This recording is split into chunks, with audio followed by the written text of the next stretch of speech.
बिस्मिल्लाहिर्रहमानिर्रहीम। मेरा नाम है हुमैर असफियानी और आज आप देखेंगे मैनुअल रिसर्च प्रोजेक्ट 8613 का क्वेश्चन नंबर 4। क्वेश्चन नंबर 3 इसलिए नहीं गया क्योंकि जब तक आपको क्वेश्चन नंबर 4 और क्वेश्चन नंबर 5 क्लियर नहीं होगा तो उससे पहले आप अपना जो है ना वो टॉपिक क्लियर भी नहीं कर सकते, अपने वेरिएबल्स इंडिपेंडेंट डिपेंडेंट नहीं क्लियर कर सकते। अगर वो क्लियर हो जाएँ, आपके ऑब्जेक्टिव्स क्लियर हो जाएँ, तो उसके बाद अपनी आप रिसर्च स्टार्ट कर सकते हैं अच्छे अंदाज में। ठीक है।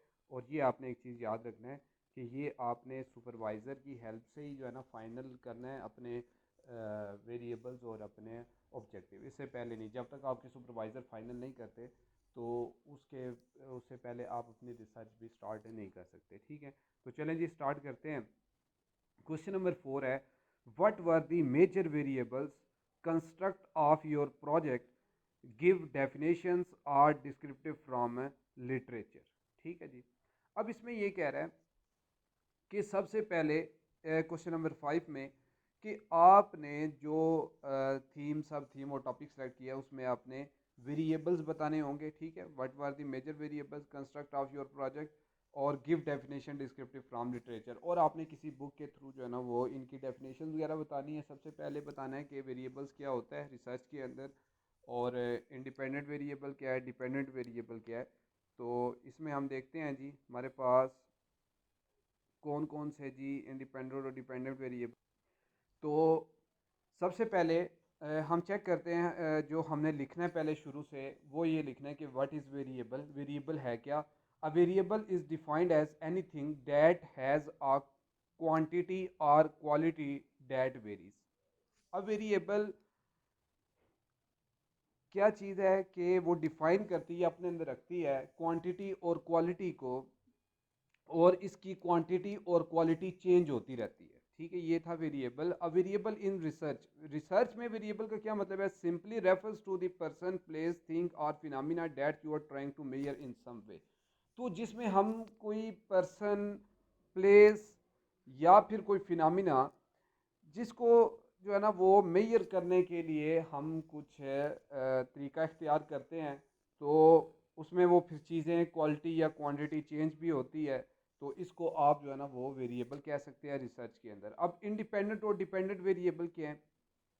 इंडिपेंडेंट वो वेरिएबल होते हैं जो किसी दूसरे वेरिएबल पे डिपेंड नहीं करते। मतलब यहाँ से मेन टॉपिक है आपका कि इंडिपेंडेंट और डिपेंडेंट वेरिएबल। इंडिपेंडेंट वो वेरिएबल है, नाम से पता है कि जो किसी दूसरे वेरिएबल पे डिपेंड नहीं करते बल्कि वो स्टेबल रहते हैं। और डिपेंडेंट वेरिएबल वो वेरिएबल होते हैं जो किसी दूसरे वेरिएबल पे डिपेंड कर रहे होते हैं। ठीक है जी। आगे इसकी एग्जांपल भी देखते हैं, पहले डेफिनेशन पढ़ लेते हैं। ये भी आपने लिखनी है इस क्वेश्चन के अंदर। The variable that depends on other factor that are measured.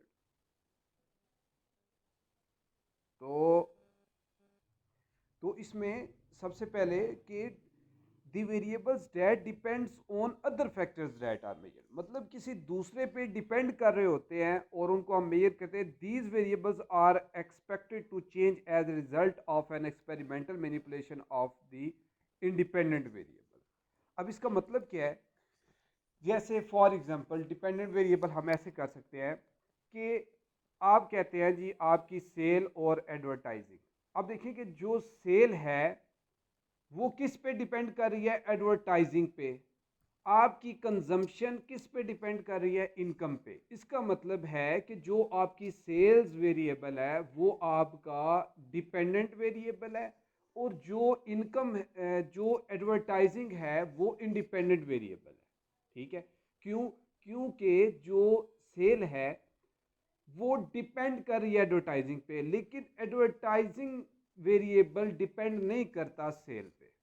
तो इसकी वजह से कि वो वेरिएबल जो किसी दूसरे वेरिएबल पे अफेक्ट करता है वो आपका इंडिपेंडेंट है, और वो वेरिएबल जो किसी दूसरे वेरिएबल पे डिपेंड कर रहा है और उसी की वजह से वो वेरिएबल, जैसे एक और हम एग्जांपल ये ले सकते हैं कि अगर टीचर अच्छा पढ़ा रहा है तो बच्चों की वर्बल कम्युनिकेशन ठीक होगी, और अगर टीचर अच्छा नहीं पढ़ा रहा तो बच्चों की वेरिएबल। अब teacher as a independent variable और स्टूडेंट जो आपने वर्बल कम्युनिकेशन जो ली वो उस पे किस पे डिपेंड करती है, टीचर की वर्बल कम्युनिकेशन पे, ठीक है।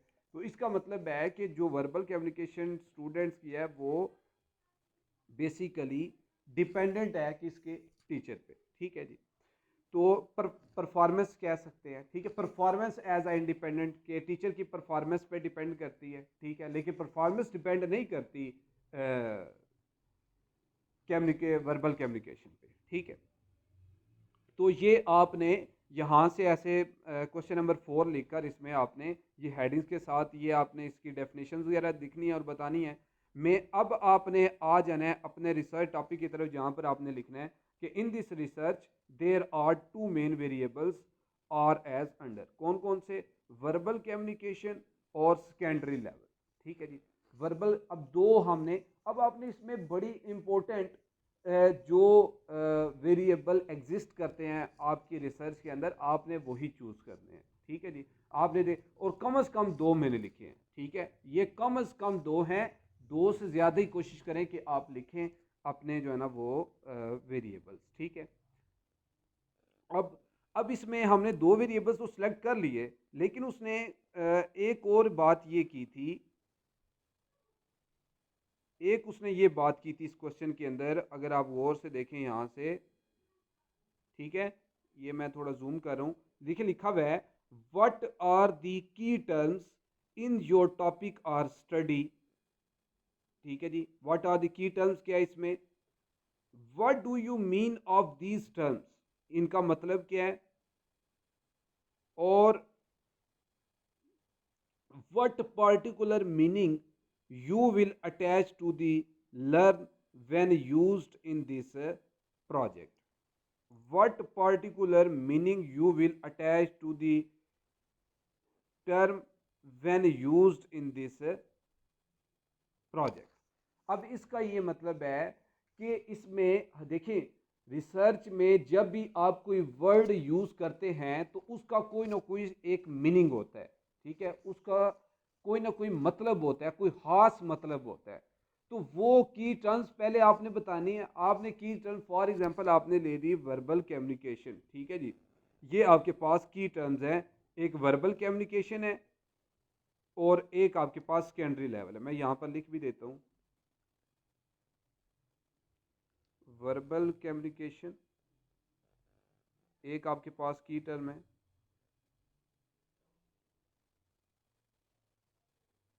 वर्बल कम्युनिकेशन एक तो आपके पास ये बन गया, ठीक है,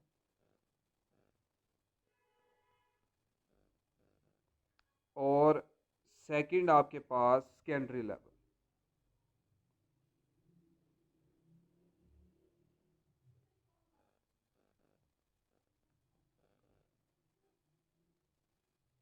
ये आपके पास दो की टर्म्स आ गई, ठीक है। अब आपने इसमें ये इस चीज़ का ध्यान रखना है कि वर्बल कम्युनिकेशन में की टर्म्स क्या मतलब कि आपने इसका स्पेसिफिक मीनिंग, अब देखिए कि सेकेंडरी लेवल की अगर बात करें तो सेकेंडरी लेवल में दो आपकी क्लासेस आती हैं, एक 9th और 10th, लेकिन आपकी रिसर्च किस पे हो रही है, तो इसका मतलब है की टर्म कि सेकेंडरी लेवल तो आपने यूज कर दिया, लेकिन रिसर्च क्या आप जो है ना 9th क्लास पे कर रहे हैं इसके स्टूडेंट्स पे या 10th क्लास के स्टूडेंट पे कर रहे हैं, सबसे पहला तो ये आपने क्लियर किया। तो आपने क्या लिखना है इसमें, in this research work secondary level refers to class 9th, इसका मतलब है कि आपने की टर्म्स का मतलब बताना है, स्पेसिफिक मीनिंग बताना है कि सेकेंडरी लेवल का मतलब क्या। अगर आप फॉर एग्जांपल यूज कर रहे हैं प्राइमरी लेवल पे, अब प्राइमरी लेवल में आपकी जो है ना वो 5 और मिडल अगर बात करें तो 6, 7, 8, अब 6 क्लास में करें 8, आपने मिडिल लेवल तो लिख दिया, लेकिन मिडिल लेवल में आपने साथ डिफाइन भी करना है कि in this research work middle level refers to 6 class, middle level refers to 7 class, middle level refers to 8 class, तो आपने इसमें ये भी डिफाइन करना है। और verbal communication in this research verbal communication refers to the communication skill of English subject. अब verbal communication के इसमें उर्दू में, अरबी में, किस में आप कर रहे हैं? तो आपने लिखा कि in this research work verbal communication refers to the communication skill of English subject. English subject में हम जो है ना वो इस पे काम कर रहे हैं, ठीक है। तो इस तरीके से आपने सबसे पहले वेरिएबल, ठीक है, आपने सबसे पहले वेरिएबल बताना है। वेरिएबल बताने के बाद रिसर्च में क्या मतलब है वेरिएबल का, ठीक है, इंडिपेंडेंट और डिपेंडेंट वेरिएबल। और उसके बाद अब फिर उसके बाद आपने दो वेरिएबल चूज कर लिए, जिसमें हमने ले लिया वर्बल और सेकेंडरी लेवल।